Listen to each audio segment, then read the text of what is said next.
La guerre en Ukraine détruit aussi la nature. Incendie, pollution des sols, radioactivité, les risques sont déjà connus et les dégâts pourraient être irrémédiables. Depuis le début du conflit, le ministre de l'écologie ukrainien tient un registre des dégâts écologiques provoqués par les affrontements avec l'intention de traduire la Russie devant la justice pour écocide. Fabien Locher est un historien de l'environnement qui travaille sur le rapport entre la guerre et l'écologie.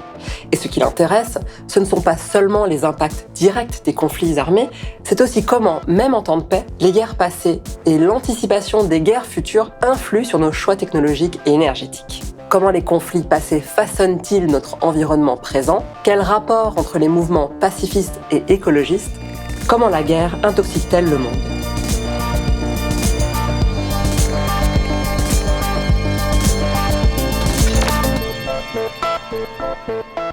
On n'a évidemment pas attendu le conflit en Ukraine pour constater les ravages écologiques des guerres. La tactique de la terre brûlée existe depuis l'Antiquité et les guerres industrielles du XXe siècle ont bien sûr franchi un palier dans l'ampleur des destructions. Plus d'un siècle après la Première Guerre mondiale, des dizaines de tonnes d'obus abandonnés libèrent encore aujourd'hui leurs composés chimiques dans les sous-sols de la Somme. Mais la guerre du Vietnam dans les années 60 a marqué un tournant important. La guerre du Vietnam, c'est quelque chose d'inédit peut-être dans l'histoire guerrière en termes d'ampleur et d'inventivité dans la destruction de l'environnement.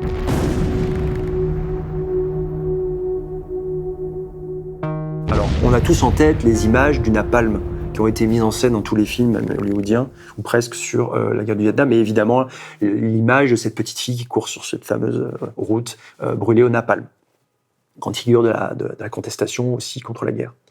Il y a l'agent orange, qui est un défoliant, c'est-à-dire un agent chimique que les Américains ont déversé sur la forêt du Vietnam pour essayer de la détruire et de révéler les cibles que constituait le Viet Minh, l'ennemi, qui se cachait dans la forêt. Il faut savoir qu'il n'y avait pas seulement l'agent orange, il y avait un agent blanc, un agent rouge, un agent rose, et chacun de ces agents chimiques visait les uns les cultures, les autres les arbres, etc., etc.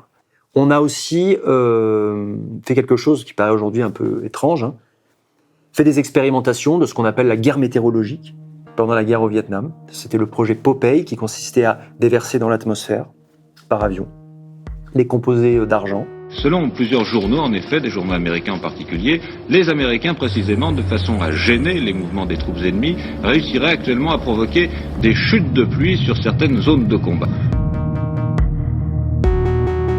Ils veulent noyer ce qu'on appelle le Ho Chi Minh Trail, le chemin Ho Chi Minh qui permet de faire venir des troupes et des munitions et d'évacuer des blessés. Ils veulent noyer ce Ho Chi Minh Trail sous l'eau, sous la pluie, pour interrompre les chemins de communication. En 10 ans, près d'un quart des forêts du Vietnam a été détruit. Et c'est dans ce contexte que des opposants à l'intervention américaine ont utilisé un nouveau concept, l'écocide. C'est le biologiste Barry Weisberg qui l'a popularisé dans son livre paru en 1970, Écocide en Indochine. Barry Weisberg analyse la guerre du Vietnam en disant, voilà, pour la première fois dans cette guerre, on utilise les armements d'une façon tout à fait spécifique, qui consiste à viser l'environnement de l'adversaire pour le faire mourir. Donc le but, c'est bien in fine de faire mourir l'adversaire, mais comment? En détruisant l'environnement dans son ensemble. Alors ce qui est intéressant là-dedans, c'est, donc bien sûr on entend l'écho de l'écologie, mais aussi on entend le site de génocide. Parce que Weisberg, sa visée ultime, c'est de dire qu'on va traduire les généraux américains de la guerre au Vietnam devant un tribunal, l'équivalent du tribunal de Nuremberg, pour fait d'écocide. Donc il rêve, en quelque sorte, d'une justice internationale qui punirait le fait d'écocide. Alors ça ne sera pas le cas. Ce ne sera pas le cas, mais la guerre du Vietnam a bien conduit à l'adoption des premières lois internationales protégeant l'environnement pendant les conflits armés. J'en ai parlé avec l'avocate bangladaise Ritwana Hassan, qui travaille à faire avancer le droit international sur le sujet. In the International Criminal Court, their mandate is to deal with wartime crimes, and one of the wartime crime can be committed against the environment and ecology. But the whole exercise of defining ecocide afresh and demanding that the same be part of the mandate of the ICC was from the fact that even without war, we are continuously and with knowledge harming the ecology. To an extent that people are forced to leave, to an extent that people are dying. to an extent that species are disappearing from the world. So, since the act is criminal, it can't be only criminal during the wartime. If the same offense is committed when there is no war, it should be given the same recognition as a criminal offense. Ce qui est frappant quand on prend cette notion d'écocide, c'est de voir que les causes pacifistes et écologistes se recoupent sur de nombreux points, à commencer par la question des pesticides. Et pour cause, certains insecticides ultra nocifs, comme le DDT, ont été développés dans le contexte de la guerre. C'est quelque chose qu'a étudié l'historien américain Edmund Russell dans son livre War and Nature. Pendant la Seconde Guerre mondiale, on a deux terrains principaux, mais dans le terrain du Pacifique, les Américains, bien sûr, affrontent les Japonais dans des îles qui sont largement infestées de malaria. Et pendant une partie du conflit, et dans certaines zones, on a une mortalité par la malaria qui est supérieure à celle par simplement l'action guerrière. Et donc un enjeu, ça va être de moins mourir que l'adversaire de la malaria. Et ils trouvent en Suisse la solution à leur problème avec ce fameux DDT qui avait été mis au point auparavant, et donc ils arrivent à acquérir le brevet et les procédés de fabrication. Ils vont le produire en masse. Et ce qui est intéressant, et ce que montre Russell, c'est que dès le début, ils font des tests sur des animaux, sur des plantes, etc. Il se révèle que ce produit est nocif. Il est nocif pour les plantes, les animaux et les hommes. Alors qu'est-ce qui se passe ? Il se passe quelque chose d'important dans l'histoire de rapport entre guerre et environnement, c'est qu'on est en situation d'exception. Peut-être qu'on aurait régulé plus fortement l'usage du DDT en temps de paix. Mais là, on est dans une situation, on meurt tous les jours, des soldats meurent sur les fronts. Donc, il y a un besoin vital, finalement, d'utiliser cette arme chimique contre les insectes. Et il y a quelque chose qui est levé, il y a une étape qui est franchie, qui est liée à cette situation d'exception, qui est celle de ce moment où les sociétés sont portées au rouge par l'effort de guerre. Et donc, on utilise le DDT et on munit d'ailleurs les soldats américains d'un dispositif qu'on va généraliser à cette occasion, qui sera la bombe insecticide. Le mot même d'ailleurs évoque la guerre. It begins with the war-born development of DDT. This diabolical weapon of modern science saved millions of humans, but killed billions of insects.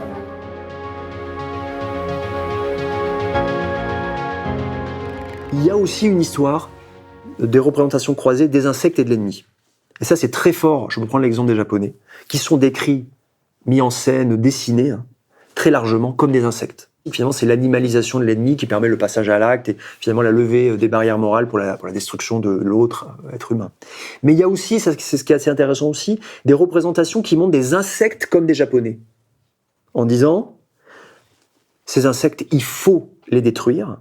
Nous sommes en guerre contre eux. Parce que, par exemple, ce sont des insectes qui sont des parasites des champs de coton qui est utilisé pour faire les uniformes des GIs. Et donc on a des représentations d'insectes humanisés, de Japonais animalisés, et la guerre désormais va être menée, et doit être menée, selon les représentations qui naissent à ce moment-là, à la fois contre la nature, en tout cas contre les insectes, et contre les Japonais.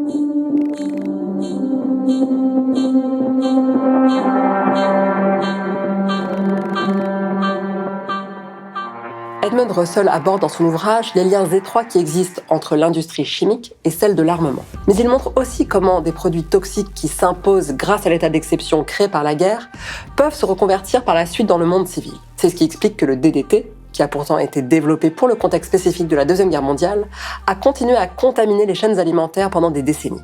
Après la Seconde Guerre mondiale, les États-Unis, l'État fédéral américain va ouvrir le brevet du DDT.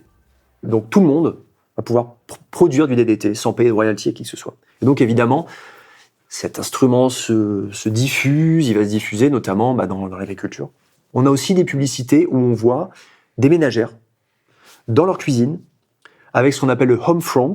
Elles sont chez elles, elles ont le front domestique. On les représente d'ailleurs avec un casque de GI et elles font la guerre à des insectes qui semblent s'attaquer à elles.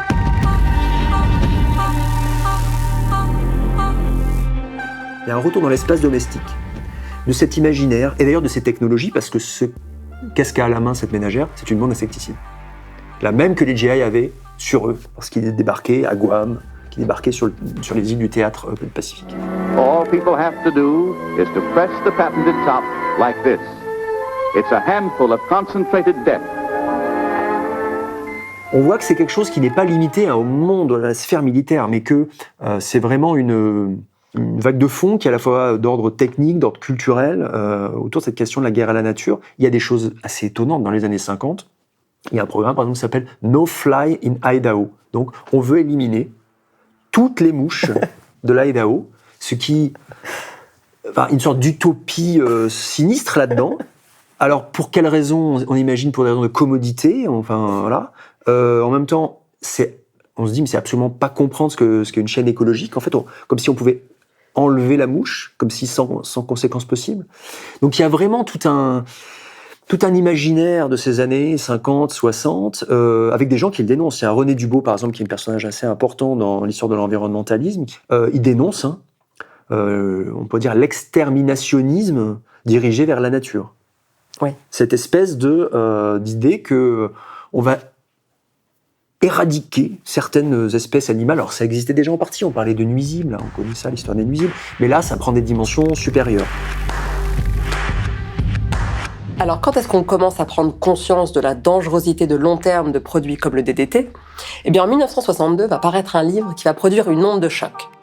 C'est The Silent Spring, le printemps silencieux, qui a été écrit par la biologiste américaine Rachel Carson et qui est considéré comme un des livres fondateurs de l'écologie moderne.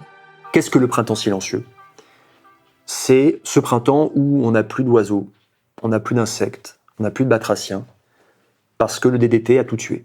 Et donc c'est une dénonciation du DDT en tant qu'agent de destruction de l'environnement. Et c'est une dénonciation aussi de tous les insecticides, au fond, en tant qu'agent de destruction. Peut-être la chose à ajouter, c'est qu'il y a un lien entre l'histoire de l'environnementalisme et l'histoire du pacifisme. Elle s'est aussi inspirée, Rachel Carson, de quelque chose qui avait appris, on pourrait dire, aux Américains le concept de chaîne alimentaire, peut-être même d'écosystème.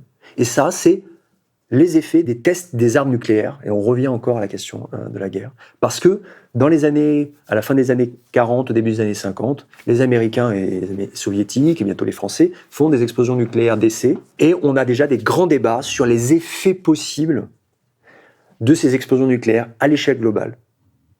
Sur les hommes, sur la faune marine, sur les écologies en général.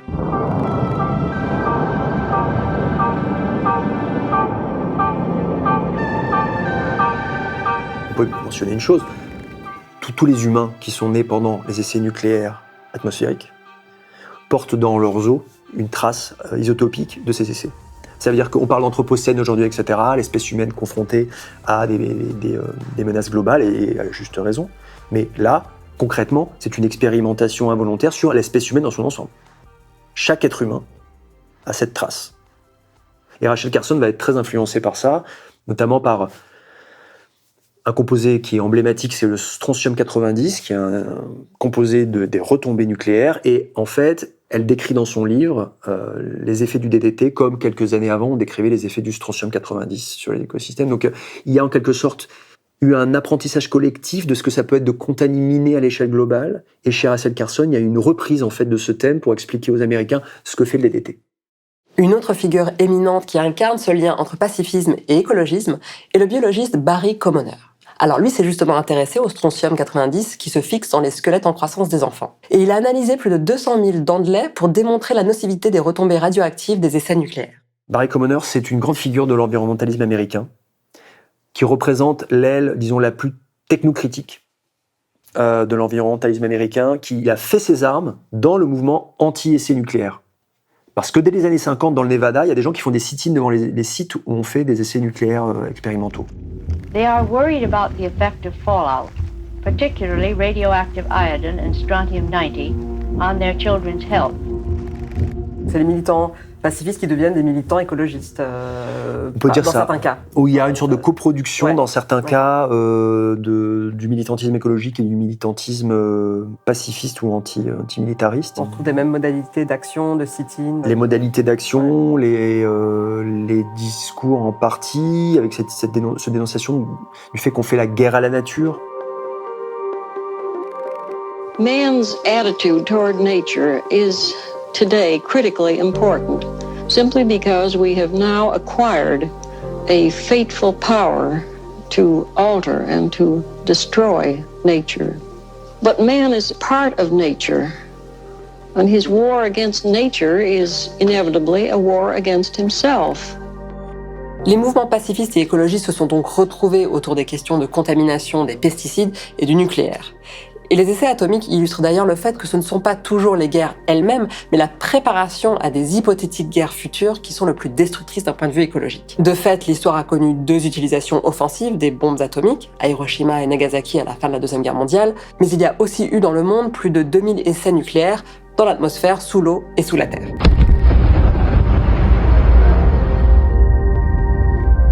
Mais la préparation à la guerre peut prendre des formes moins spectaculaires que des explosions atomiques et pourtant avoir des conséquences encore plus profondes et irréversibles sur nos sociétés. Vous m'aviez donné un autre exemple que j'ai trouvé intéressant sur la construction du réseau interstate autoroutier aux États-Unis. Vous pouvez me raconter ça ? Le réseau fédéral des autoroutes aux États-Unis, il est mis en œuvre par le président Eisenhower, qui fait 2 mandats dans les années 50, jusqu'en 61. Et Eisenhower, c'est bien sûr aussi un militaire. Et on est en contexte de guerre froide, évidemment, on est vraiment dans un contexte de guerre froide exacerbé. Et donc le réseau autoroutier fédéral, il a un certain nombre de fonctions. Parmi ces fonctions, il y a des fonctions typiquement militaires. Premièrement, lorsque la Troisième Guerre mondiale sera déclenchée, on ne doute pas qu'elle soit, probablement cette guerre aura lieu sur le sol américain, pensent les stratèges, et donc on doit concevoir un réseau qui permet de déplacer des troupes assez rapidement sur le territoire américain, et aussi on doit penser à pouvoir évacuer les villes en cas de frappe nucléaire soviétique. Mobility is essential to our population in peace. It is vital in war. C'est quand même quelque chose qui a été très important en termes d'impact écologique, ce réseau autoroutier, parce que il a fallu exproprier, assécher des marais, couper des forêts, il a fallu aménager le territoire au sens le plus brutal du terme.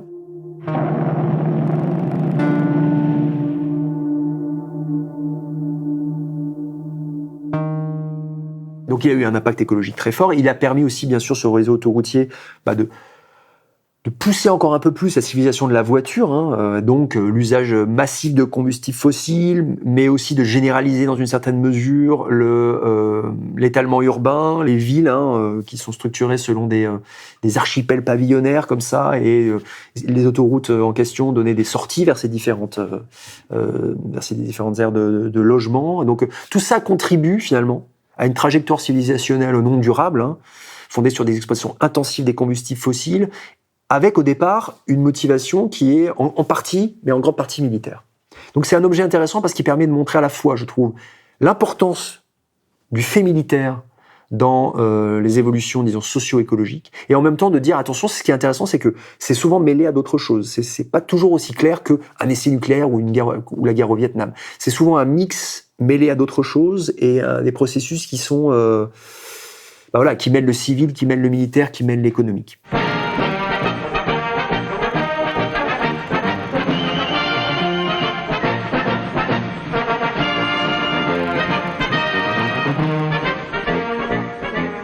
Je trouve ça assez vertigineux de penser que le American Way of Life, si peu écologique, avec ses suburbs pavillonnaires et son culte de la voiture, est en grande partie lié à des considérations militaires. Et quand on observe la situation actuelle, on peut se demander quelles sont les conséquences de long terme qui découleront de la guerre en Ukraine. Ce qui est très intéressant aussi, c'est toutes ces discussions autour de la question de l'écologie de guerre, la place de l'énergie, évidemment, sans être un spécialiste de l'énergie. Je vois bien qu'il y a plusieurs voix qui s'élèvent pour expliquer que ce conflit pourrait accentuer notre dépendance aux énergies fossiles, possiblement.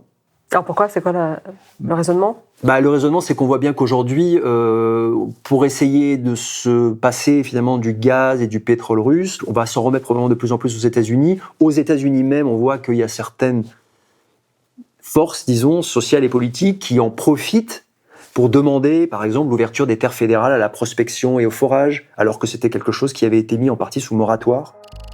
De fait, le gouvernement américain a bien mis fin au gel de nouveaux forages pour essayer de faire baisser le prix de l'essence. Même chose au Royaume-Uni, où le gouvernement a annoncé en septembre que le moratoire sur le gaz de schiste serait levé. Il y a une tendance qui semble délétère à aller encore vers une accentuation, en tout cas une perpétuation de la dépendance aux énergies fossiles. Ouais. Et d'un autre côté, on a aussi des discours que je trouve assez intéressants en disant peut-être qu'on pourrait présenter les énergies renouvelables et effectivement faire des énergies renouvelables une voie possible d'indépendance énergétique. Et que donc, ce conflit pourrait être l'occasion de souligner le fait qu'avec les énergies renouvelables, le solaire, l'éolien, etc., on n'est pas seulement dans le bien en termes écologiques, mais aussi que ça peut être un atout, y compris d'un point de vue géostratégique. On n'est plus dépendant de la Russie pour le gaz et le pétrole. On n'est plus dépendant des pétromonarchies du Golfe, par exemple, si on arrive à suivre ce chemin des renouvelables. On s'en doute, les guerres polluent. Avec celle du Vietnam et l'émergence du concept d'écocide, on a vu que les guerres pouvaient même délibérément s'attaquer autant aux écosystèmes qu'aux humains. Mais au-delà des destructions locales et immédiates des milieux de vie, les guerres créent des états d'exception qui légitiment à long terme l'usage intensif de produits toxiques et de technologies énergivores. Même une fois la paix revenue, le fait militaire continue d'empoisonner le monde.